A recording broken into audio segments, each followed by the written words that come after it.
The Ministry of Defense in Russia, like the Ministry of Foreign Affairs, isn't a monolithic organization, just as our own, obviously Department of Defense, Department of State are. But it's the same in Russia. So they're different groups. It's true, obviously, that there is a group of the older and more powerful colonels that may have a view of this, but there are others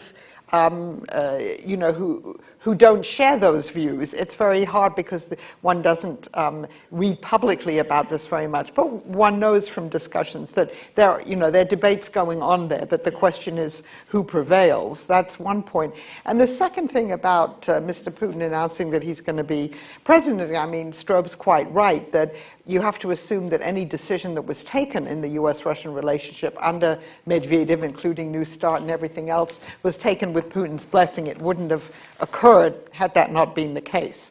And that therefore, in that sense, you might expect continuity. But we also know our evidence from the last 8 years of Mr. Putin's presidency and then 3.5 years of being prime minister is that his worldview and his view of the United States, he obviously has had relationships with U.S. presidents, well, particularly President George W. Bush, where there was cooperation. I mean, there was, a reset after September 11th, and then, that eventually deteriorated over a number of issues, including the questions of missile defense.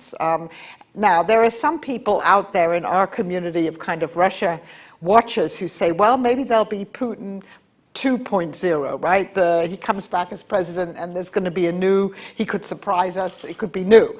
Obviously, one would assume that on the basis of what we've seen so far, one would have to be a little bit skeptical about this, but it's always possible. So, and I think probably the general view has been, and again, I'm not involved in any of these Track 2 negotiations, that one of the major reasons for Russia engaging with the United States and talks about missile defense cooperation is to understand what the U.S. program is, to understand how it's evolving, and we heard in the previous panel that sometimes it evolves so fast one doesn't hear all the elements of it, and Walt talked about that too.